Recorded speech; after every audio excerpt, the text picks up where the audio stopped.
Hello and welcome everyone to TBP, the Biblical Perspective channel, and thank you for joining us today for another wonderful study. And the study is entitled, Are They All Hypocrites? Now, we know that the word hypocrite has negative connotations. Some might say that the word means pretend. You have one that means imposter, canter, deceiver. There's lots of words for this word hypocrite. And we are going to go into the study and to learn and discover more about what the word actually means from a biblical perspective. Now, I would like you to go and share this channel, this study, with your friends and families. And not only that, please like, subscribe, and share it, and press the notification bell. And give us a thumbs up if you're enjoying the study, because it tells others that there's something desirable that needs to be heard. And that topic is, are they all hypocrites? Now we have a chat, and I would like you to actually engage today in this study. And when I'm talking about engagement, I mean you can put your questions, your queries, even your comment in the chat, and the team will endeavour to answer them.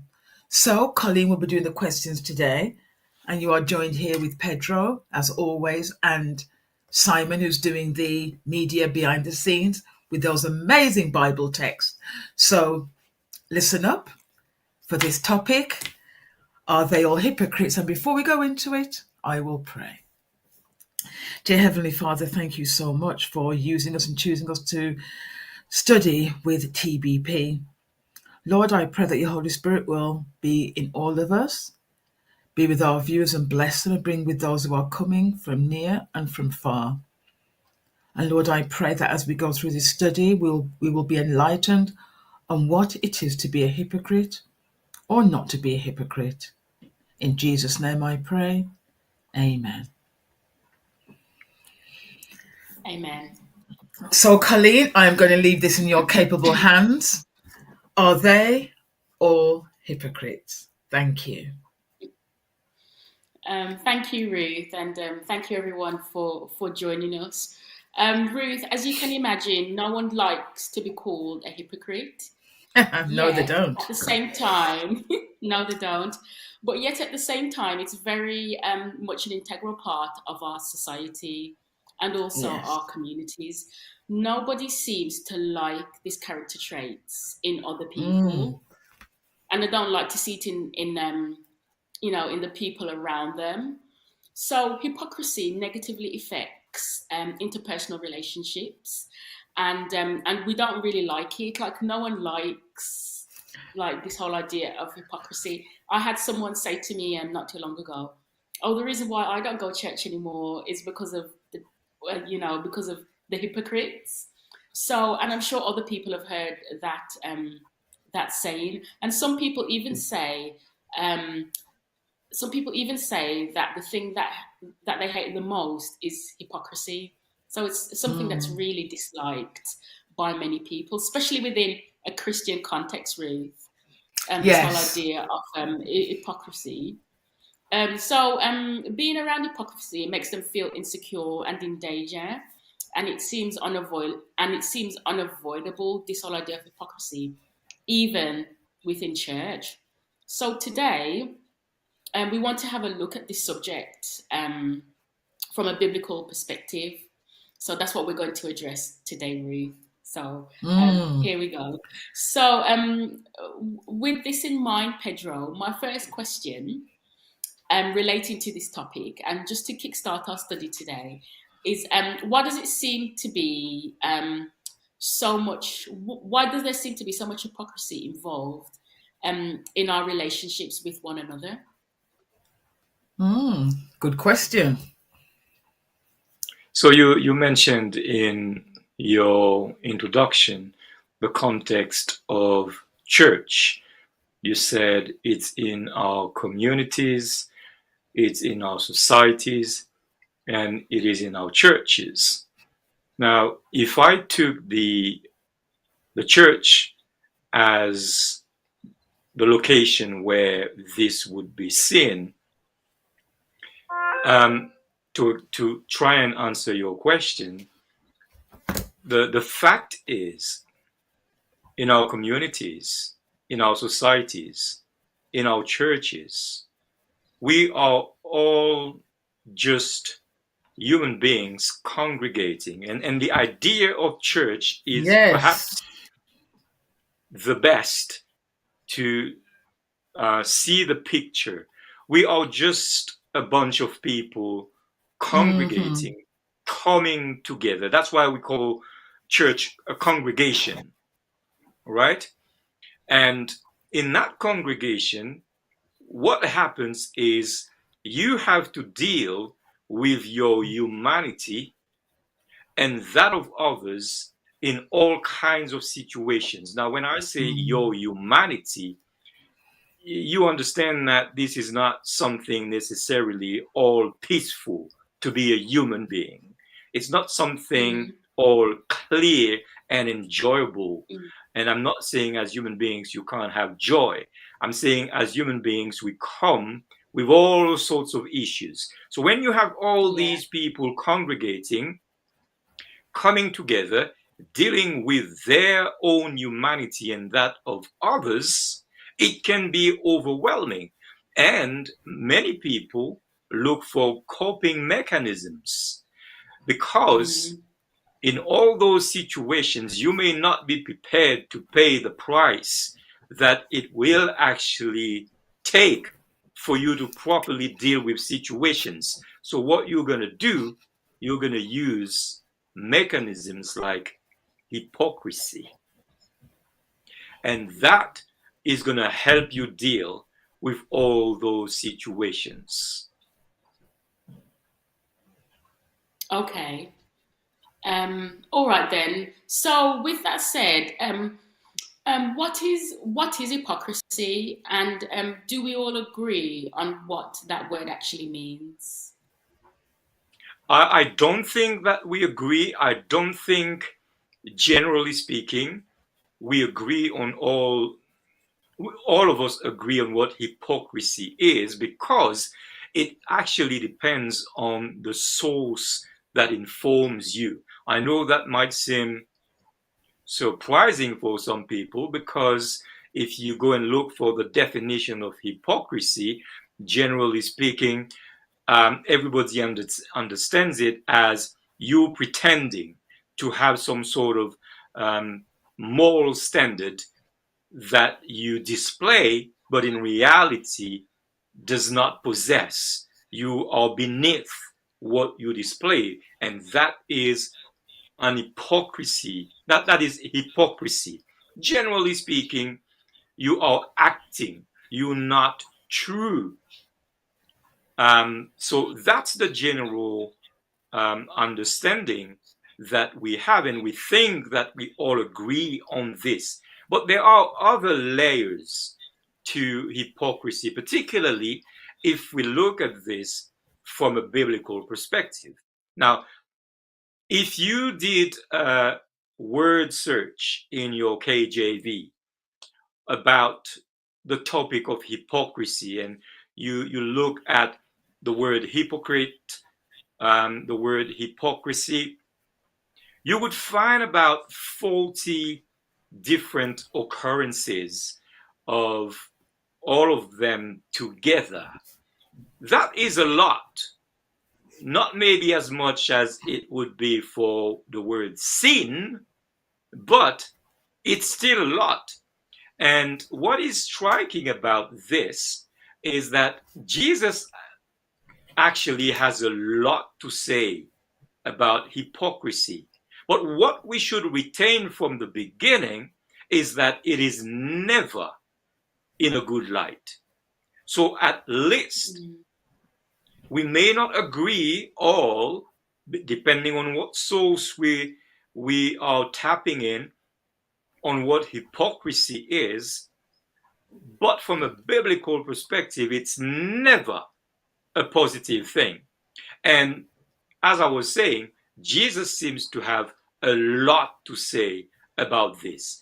And I suggest that we may find out whether we all agree on this by looking at what Jesus is saying. So the first text I would want you to look into for me is Matthew chapter 23, verse 28, please. Okay, I'm reading from the King James Version. It says, "Even so, ye also outwardly appear righteous unto men, but within you are full of hypocrisy and iniquity." And the New Living Translation, "Outwardly you look like righteous people, but inwardly your hearts are filled with hypocrisy and lawlessness." Thank you. Now, what is hypocrisy here? What is your understanding of hypocrisy here? What do you get from Jesus's, that's Jesus speaking. What do you get from Jesus's speech on this text or from this text about hypocrisy? It seems to indicate that there's a difference between what's outside and what's inside. And what's shown Very good. outside is righteousness, so goodness, law abiding. But the inward is somehow a contrast to that. But not only a contrast, but somehow the exact opposite, because it talks about iniquity. And with iniquity, we're dealing with sin. Okay. This is a very good observation. So what we can see from this, we can safely say, biblically speaking, from what Jesus is saying here, hypocrisy is something that is within people. It is not something that you can see. I think it is important for us to go step by step with this, because the question at the beginning was, are they all hypocrites? Are they all hypocrites? So what we can see here is hypocrisy is something that is within. That means you cannot physically look at somebody and see hypocrisy, as you were rightly saying, from an outward appearance. It's like sin in the heart. And when we say the heart, we say the mind, the inner person, right?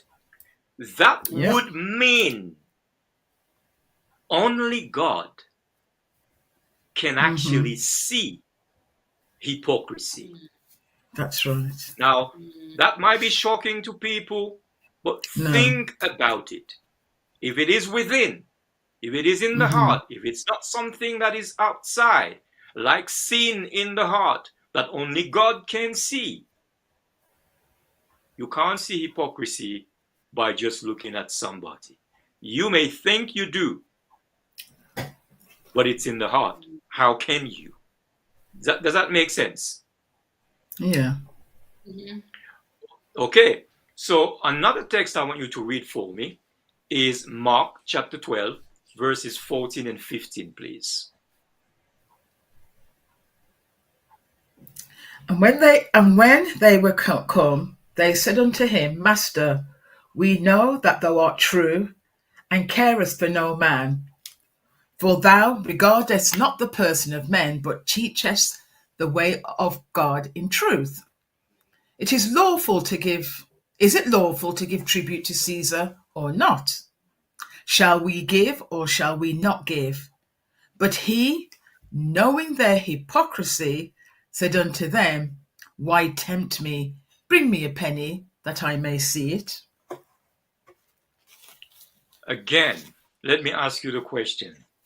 What is hypocrisy here? Jesus says, the text says, having seen their hypocrisy. What is hypocrisy here in this text?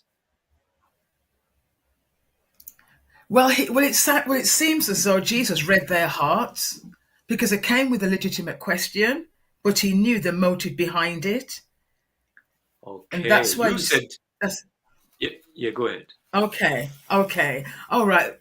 But he said, knowing their hypocrisy, then he said, why tempt me, which is a mind game they're playing here with him. And Jesus called it out in a very nice way, because it's Jesus. Okay. So you said two words there that I will elaborate on at some point. So hypocrisy here, again, we see that this is something that is within, right? Yeah. And Jesus saw it not because he looked at them, not because he listened to them, but because he could read their inside. Does that make sense? And Yeah. what he saw, and he's calling hypocrisy here, is the fact that they engaged with him on a subject that was clear, but from a hidden agenda. Does that make sense?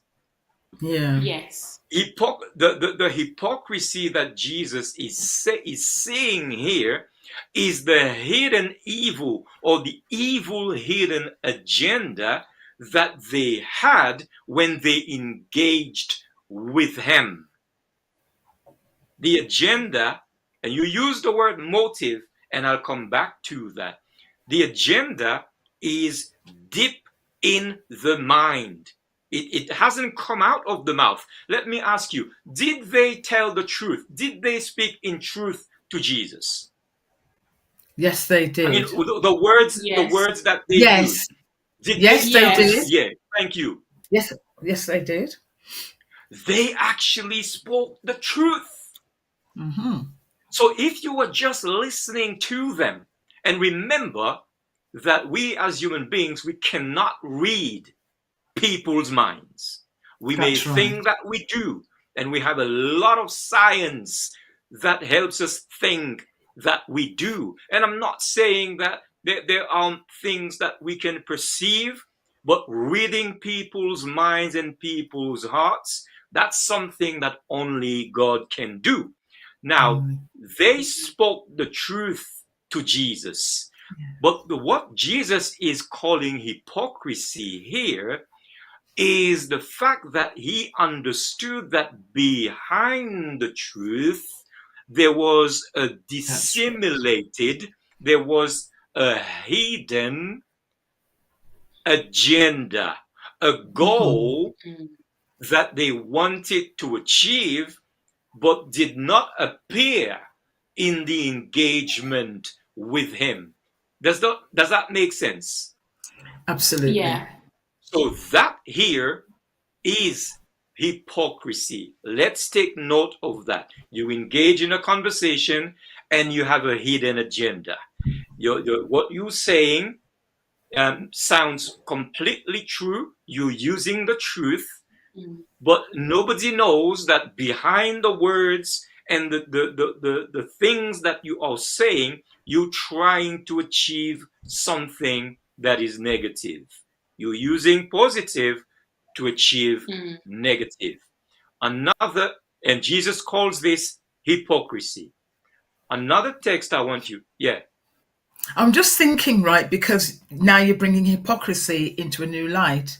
And I think people look at hypocrisy as behavior, but you're saying, well, the Bible is saying that it's not the behavior, it's the mindset that is the problem with this word hypocrisy. It's not the behavior, it's the mindset, because those men who came to Jesus, they bought a coin and blah, blah, blah, and called him good and he cares for this and that.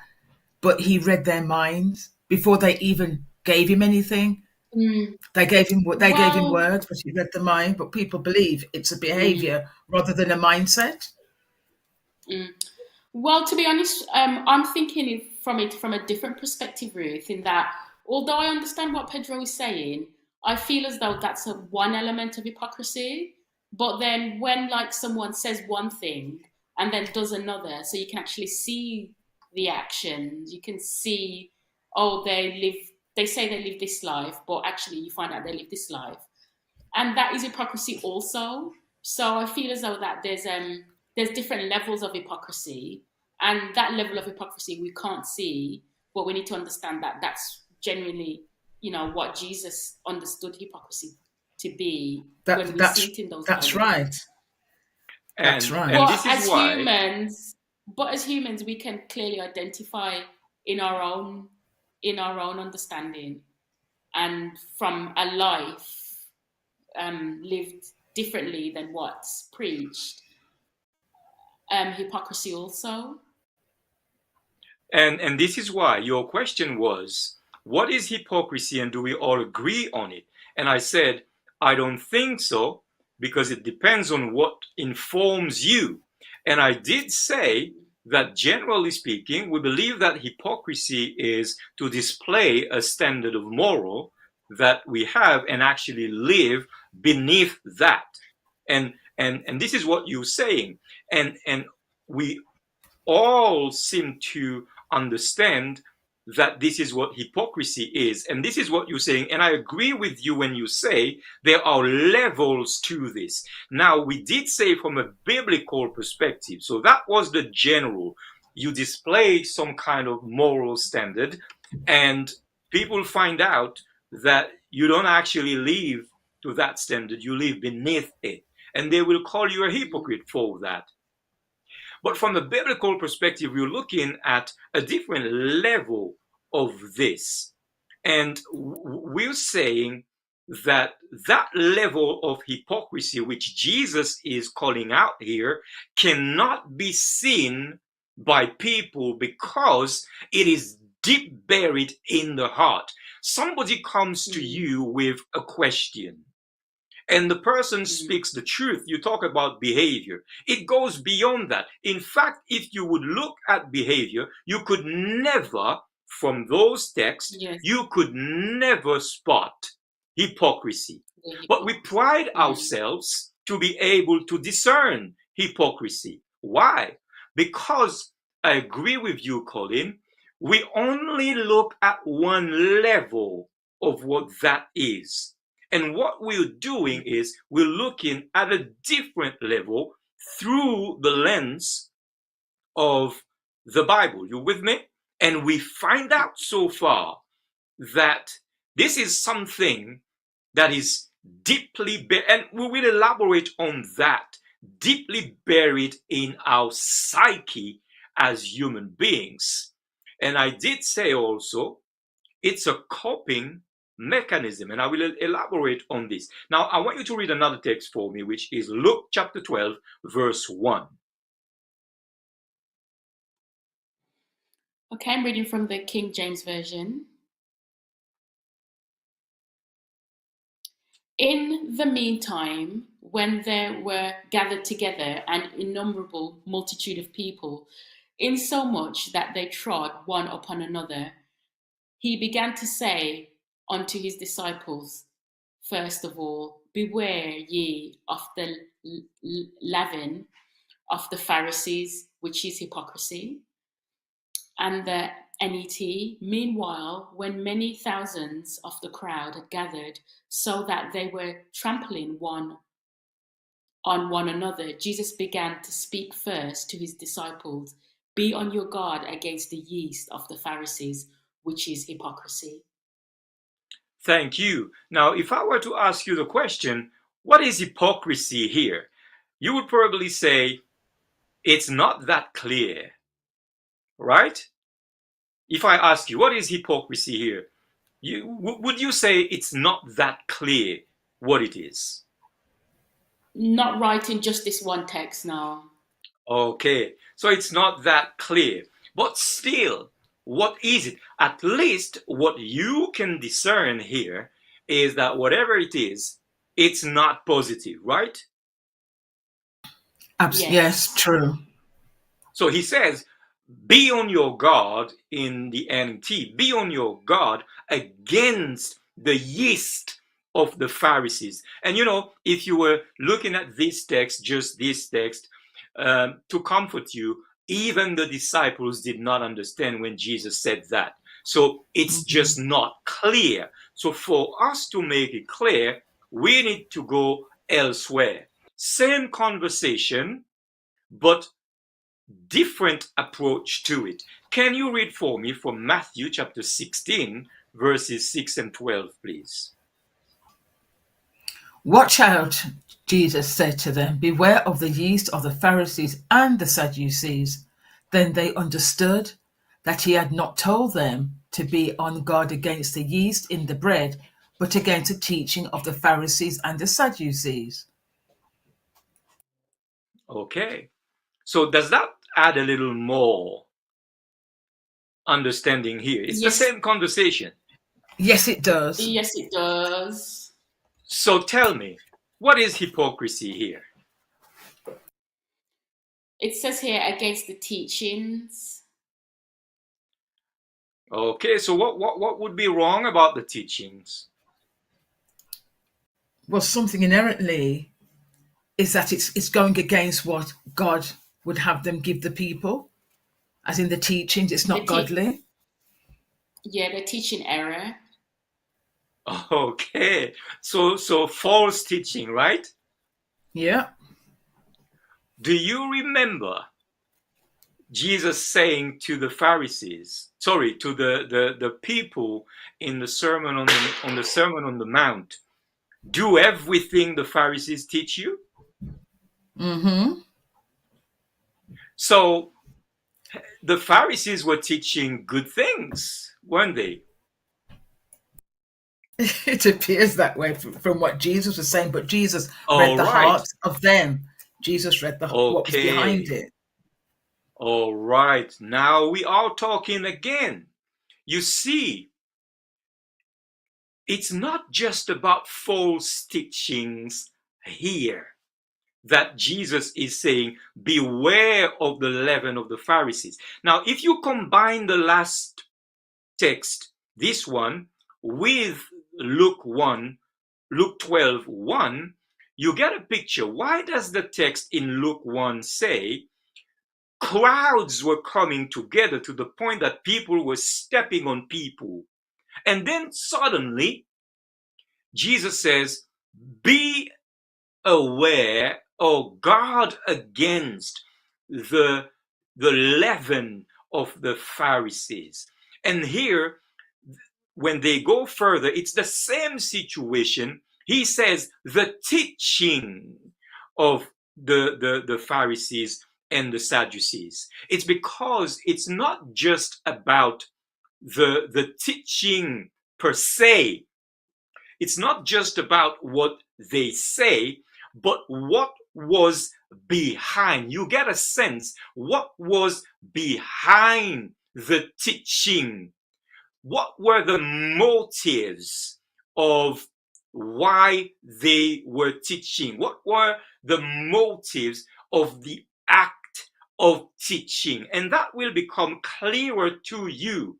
The fact is, they liked the crowds, not because of salvation, not because the crowds were coming so that they could teach the word of God to these people. You know, when people have, they preach in churches where there are 2-3 people, and then they preach in churches where there are 2,000-3,000 people. Yeah. You would describe one of those preachers as a big time preacher, and you would define the other one as a small time preacher, right? Yeah. Why would you do that? Because a crowd, the number of the people coming to hear them. Yeah. And their status as well. All right. So it has to do with how you feel about that person. And if you looked at the Pharisees themselves, you see, it wasn't about the teaching, but about how they felt from the crowds coming around them. So when Jesus is with his disciples and he sees people coming and stepping on one another just to hear the word, and the disciples are on the rostrum, the disciples are on the platform, the disciples are around the pulpit, he says, beware, be careful not to be like the Pharisees, because seeing this may make you feel self-important. The gathering of people around you produces something in you, and you're no longer there motivated by the preaching of salvation, but motivated by self-esteem. Are you with me? Yes. And self-evaluation of who you are. Now, where does that happen? Does anybody see that? No, they don't. So hypocrisy, it's in your heart. Hypocrisy is not an action here. Hypocrisy is the motive behind the action. That's why they could come and tell the truth to Jesus, and Jesus would still call them hypocrites, because behind Hypocrites. that truth was a Was the wrong hidden, motive. you with me? Behind that truth was a hidden agenda. Now, I just wonder if we've been hypocrites.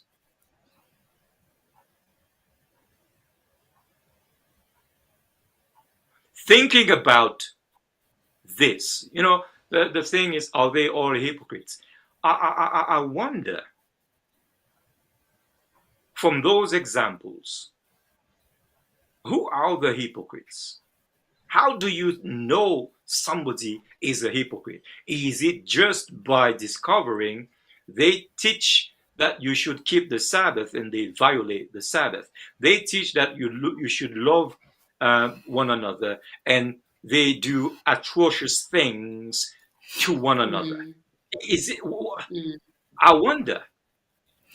I have a wonder if it's question. because you discover that they have a substandard from the one they display publicly. Okay. Well, I've got a question from a viewer. It's Ruchi G. She said, when Paul teaches the things I wish to do, I do not do, is he a hypocrite? No, he's not a hypocrite at all, because Okay. he, There you he go, Ruchi G. explains that very well. So he's not a hypocrite.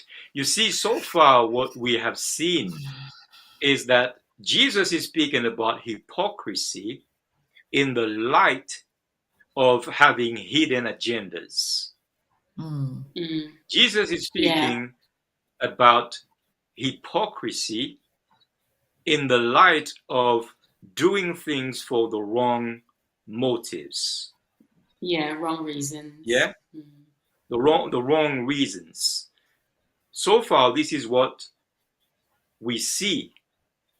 And it is something that is not displayed outside. So far, we see that this is something that only God can see. So we should move away a little bit from this idea of spotting hypocrisy in people.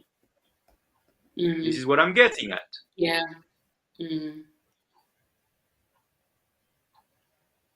Yes. So, yeah, you can move on if you have another question.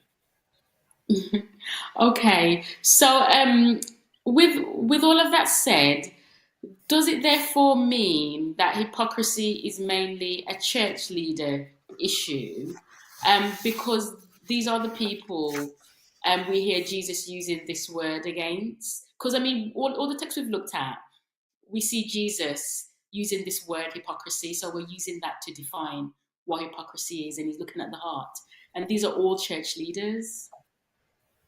Yes, it is a fact that when you look at the word, how Jesus is using the word, the family word hypocrisy or hypocrites, generally speaking, he speaks to people who lead other people.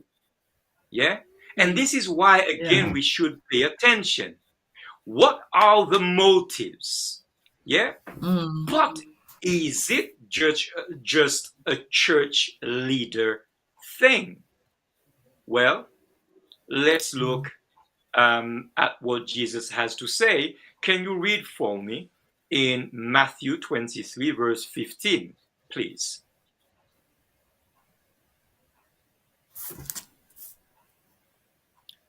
I'm reading from the King James Version. It says, woe unto ye, scribes and Pharisees,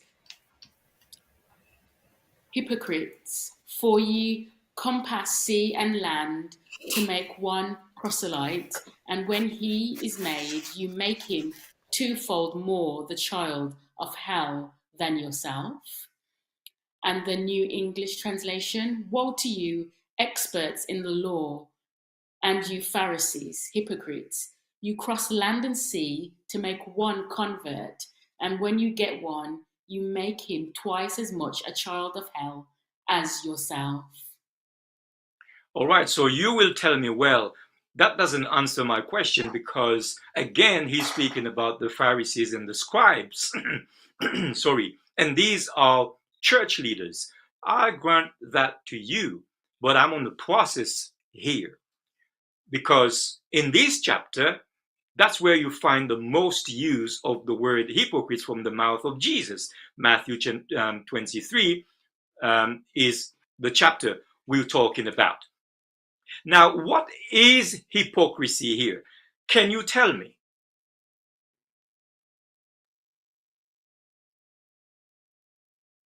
What do you see as hypocrisy here? They're making people like themselves, but they are really not like that. It's like because they're people. Yeah, people are looking at the outward appearance, but God knows in their hearts that they are nothing like that. So he's making it so that you're making them like yourself, because not what they truly do or believe. Yeah, Okay, but Colin, you also as wanted to say? well, yeah, but also these people are converting individuals. But if you're going to convert that individual and make them twofold more a child of hell, it means that you're not actually converting them. You're actually taking them and moving them even further away from God than maybe they were before they were converted. Nice. Okay. So notice in this text, and I agree with what you're saying both. Notice with this text that these people are expert in the law. They are scribes Yes. and they are religious leaders. And the next thing is they are hypocrites. And then you have the motive, then you have the reason why they are hypocrites. And I want you to tell me, what is the reason why? I think ultimately is because although they're experts in the law, they're actually um, they're actually taking people and making them not children of the kingdom, but children of Satan's agenda. And they're not practicing Okay, what they are, and they're not practicing what they studied to do. okay. If they, This is, yeah, go ahead. you know what I'm saying? If they are, you're saying that they're teachers of the law, which means if they're teaching what should have been taught, then they couldn't be making twofold people more as evil as they are. With their lips they honor me, but their hearts are far from me, and that's what they're doing with these people who they are proselyting. Okay, this is true. And this is the easy part. We just jumped over the first part. The first part is Jesus is saying, you are willing to do what? Put the text back for me, please. You are willing to go to compass cross, sea and land. yeah, and in the end it's cross land and sea to make how many? 1,000? One convert. So that means you're willing to go to the end of the earth so that you can make one convert to your religion. One. That means you're not going to look at how much you spend. Your budget is going to be limitless for that one Unlimited. convert. I mean, which one of us has not looked at the budget to make one convert, to go to the end of the world to make one convert? I think we need some respect for the scribes and the Pharisees in their evangelistic efforts. We could learn from Yes. that. Yeah? So, Yes. okay. So now the question we should ask ourselves is, what motivates us not to do it? But that's for another day. On this particular topic, the question is, what motivates them to do it? Because by now, you know that when Jesus calls somebody hypocrites, it's because there is an agenda hidden somewhere. There is a Yeah. motivation somewhere that is at odd with the act that is being performed. And that is revealed in the follow up of the conversion. In the follow up of Yes. the conversion, these people become worse than they are, which is they are lost, and these people become lost, right? He says Yes. twice as much. So if they are lost, these people become lost. But the question you need to ask yourself is, why do they become lost? While at the same time spending every penny they have to get on that boat, on that plane, on that train, wherever they need to go to get that one convert. What is the issue? Because obviously they are determined. What is wrong? I'll tell you, what is wrong is the motive. There is no way it can be anything else, because here, that's what Jesus is judging. Now, in the same conversation, and I know you asked me about, is it just a church leader thing? And this is what we're working towards. Read for me, same chapter, verse 13 this time, 2 verses before. But woe unto you, scribes and Pharisees, hypocrites, for ye shut up the kingdom of heaven against men. For ye neither go in yourselves, neither suffer ye them that are entering to go in. And then he says again in the New English Translation, woe unto you, experts in the law, and you, Pharisees, hypocrites, you keep locking people out of the kingdom of heaven, for ye neither enter nor permit those trying to enter to go in. Now, you see, I gave it to you in the reverse way so that you can understand what is being said very clearly. It's the same speech. We just read verse 15, you remember? And they cross land and sea to make one convert. But now you know that these people are actually standing outside of the kingdom. Therefore, they can't get you into the kingdom, whatever they do. I'm talking about these specific people. Are you with me? Because you're coming to join them where they are. Are you with me? This is what this text is saying. They stand outside of the kingdom, and they come to you in their evangelistic efforts. That is admirable. That is phenomenal. I don't know anybody who does that. But where do they bring you? Where they are. So what does that mean? It means that even if they are talking about God, and this text is talking about the kingdom of heaven, they're not interested in growing the kingdom of heaven. What are they interested in growing? Themselves and In their growing okay, say their selves and their fame, and it's about what they are self-centeredness. interested in growing is their gatherings. What they are interested in growing is their church. They may be talking about God, they may be presenting the subject of salvation, but they are not interested in salvation. They are not interested in making the kingdom bigger. They are interested in making their following,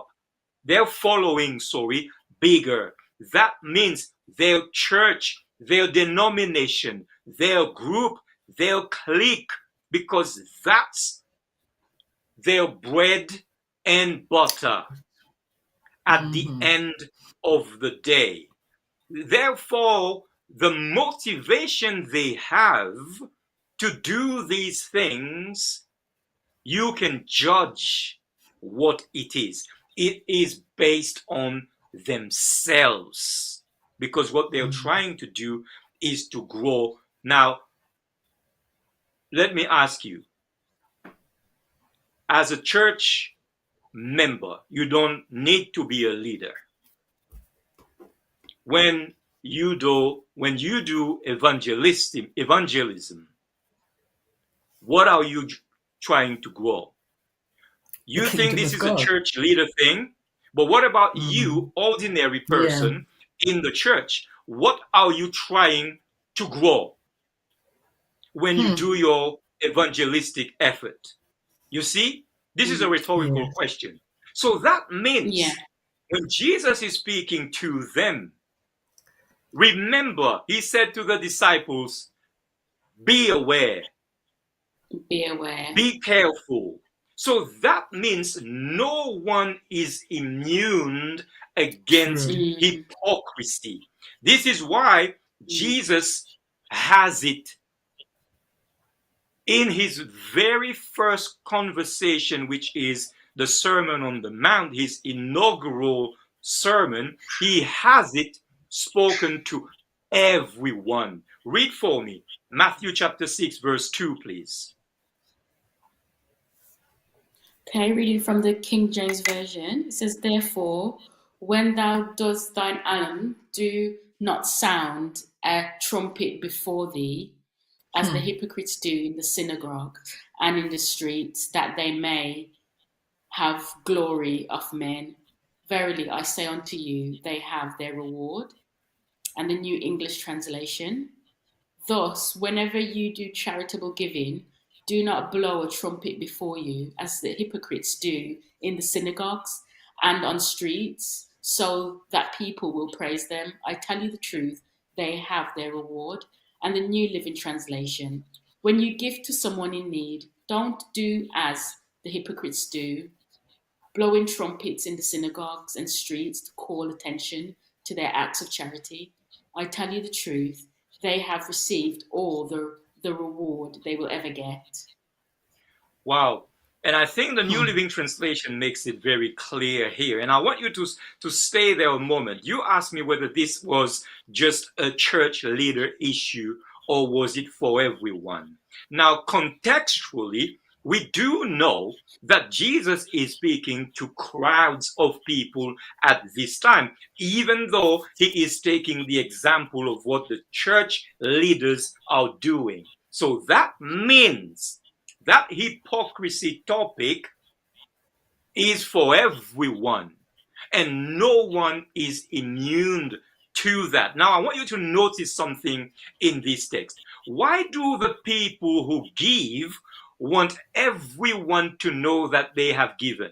And look particularly, go ahead. The NET, in the NET, it says so that people will praise them. Okay. Because, and if I have to put that in other words, it's because that is what satisfies their ego. That's right. So again, you can see it's a question of motives. You do the right thing, and everybody is happy you have done the right thing. But the hypocrisy is still going on, not because you pretended that you had a standard of living and then you don't live it, but because your motive to give is wrong. Because you get praises, because you get your ego being satisfied from that. Jesus calls this hypocrisy. And if you look at the NLT, the green one, the last statement says, That's all the reward they will ever get. Why? Yes, Because they're not because interested in anything else. Are you that's with right. me? And the text before that says that they are keeping people out of the kingdom. So it marries up with the last text and this one. That is their reward. Quite sad, So really. So hypocrisy here, according to the example that we have taken, and now you Mm, understand that everyone is at risk with that. It's not just the church leaders who give people in need. It's not just the church leaders who help. In fact, they didn't help anybody, almost. Now, what we see here is hypocrisy is to try to feel good about yourself by helping people who are in need and letting everyone know that you have helped. It's not about yeah, living a double standard. It's about helping for the wrong reason right here. Yeah. Again, it Mm, is something that happens in your heart. It is something that happens in your mind. You have done it mm, and you want everybody to know. That's why Jesus says in that same speech, mm. don't let your right hand know what your left hand is doing. The moment that's right. your right hand knows what your left hand is doing, that's hypocrisy. Yeah. And quite very quickly, just think about how we are surrounded by Mm, reports and pictures of disadvantaged people, naked people, yes. tall Yes. um, um, people who are, and then we bring these things in church.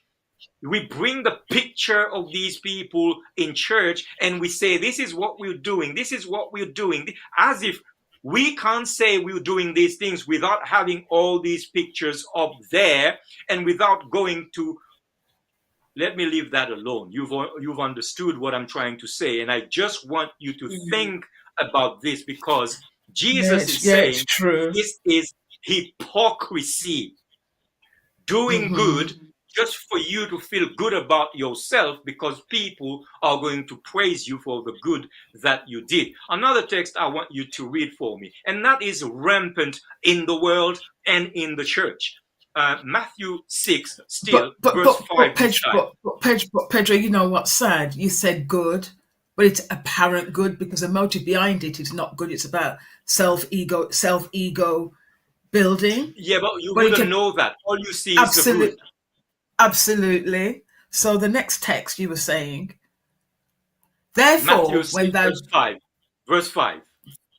oh verse 5, okay, and when thou prayest, thou shalt not be as the hypocrites are, for they love to be praying, so they love to pray standing in the synagogues and in the corners of the streets, that they may be seen of men. Verily, I say unto you, they have their reward. That's from the King James Version, the New English Translation. Whenever you pray, do not be like the hypocrites, because they love to pray while standing in the synagogues and on the street corners, so that people can see them. Truly, I say to you, they have their reward. Finally, the New Living Translation. When you pray, don't be like the hypocrites, who love to pray publicly on the street corners and in the synagogues, where everyone can see them. I tell you the truth, that this is all the reward they will ever get. Because that's all they're looking for. Now, your question is, and this one is sensitive to me, really, for other reasons. And that's all they are interested in. And your question was, is it just church leader thing? No, no. In this case, it's for all prayer warrior, as we like to call ourselves, prayer warriors. Again, this is about the motives behind the action. Praying is a good thing, is it not? yes, it is. But how can you be praying and you are a hypocrite? Well, you praying and you are a hypocrite because everybody sees you pray and they think by what they hear from you. They ask you to pray for this, that, and the other, but you're so motivated by allowing people to hear how you pray that you forget about what they told you to pray about. And if they tell you you need to pray a short prayer, you forget that they told you to pray a short prayer. If they told you, are you with me? The reason why you forget all these things is because you're taken by yourself. You don't think about other people when you pray. You're just thinking about yourself and how you can impress people in your prayer. That's hypocrisy, according to what the text is saying here, because it gives you that sense. And let me tell you something. The church is full of that. Absolutely. And that's one of the reasons why many of our children don't like to go to prayer meeting, or they simply don't like church. I'm not ranting here, but this is something important, and we need to understand that hypocrisy is not just play act, but it's some sort of mechanism that we use to cope with how we want to advance our own selves. We have those things within ourselves that we want to achieve, that we want to do, and therefore we're going to engage with people around us who will never discover that the real agenda is not them in our engagement with them, but it's our own selves. That's hypocrisy, and only God can see that. Yes. Are you with me? But what I can tell you is that sort of hypocrisy is never positive. And Jesus says that's all they will ever get in terms of reward, feeling good about it. That's what you want? Okay, you're going to have that. But that will bring you nowhere. Wow. Wow. Yes. Got any more questions, Colleen? Because I've got some comments, but I want to hear your final question. I just wanted to just ask. So how do we deal with this successfully? How do we deal with this issue?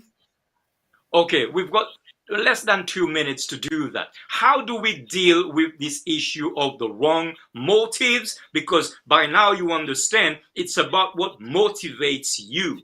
Okay, read for me James chapter 3, verses 13 to 17, please. Okay. Whom among you is wise and understanding? Let him show by his good behavior his deeds in the gentleness of wisdom. But if you have bitter jealousy and selfish ambition in your heart, do not be arrogant and so lies against the truth. This wisdom is not that which comes down from above, but is earthly, natural, demonic. For where jealousy and selfish ambition exist, there is disorder and every evil thing. But the wisdom from above is first pure, then peace loving, gentle, reasonable, full of mercy and good fruits, impartial, free of hypocrisy. Now, I want you to keep this text there, and you may look at every single expression that is there. And let me conclude by saying this. We have to be able to check the motives that are behind our thoughts and actions. If they have to do with what we can get, or out of out of it, what we can get out of it, or if it has to do with how it glorifies us rather than God, there is hypocrisy in there, and it needs to be remedied. So the answer is we need to check our motives. Okay, that is wonderful. Ruth, did you have some comments? I've got some comments. So thank you, viewers, for your comments. Nicole, thanks. Someone putting that on the screen. Nicole says, "Mercy. This is a powerful study. Search me, O God, and know my heart." Thank you for that, Nicole. And then Chris says, "Pedro and the panel, thanks for this discussion. It really makes sense." And then Miss Lynn says, Mercy, Lord. Yes. It is a Mercy, mercy, Lord. Lord. It is mercy, Lord. It was a mercy, Lord study. Thank you, Pedro, for that. It's an eye opener, and I'm going to go back and watch it. And viewers, I would like you to give a thumbs up if you really enjoyed this study today, because I did, and I will give it a thumbs up, not being biased. But also, please like, share, and subscribe, and press the notification bell. And remember, if you want to go not outside the gates of heaven, get this in your hand and read how God wants us to be towards not only people, but towards ourselves and towards Him. Hypocrisy starts in the mind, and that's where what God sees. So until next week, I hope you have a blessed, hypocrisy-free week. Take care, God bless, and bye-bye. Is REBU, the Research Institute for Biblical Understanding, a learning and training center for all those who want a deeper, stronger, clearer, and more informed understanding of the Bible in all its various and important aspects. It's there to develop and equip you with proper skills in the field of biblical studies. Regardless of where you're at now, REBU will take you further on that journey to reach your full potential in understanding the Bible. We are now in the process of registering people for the different plans and programs that REBU offers. Wherever you are in the world, REBU is there for you.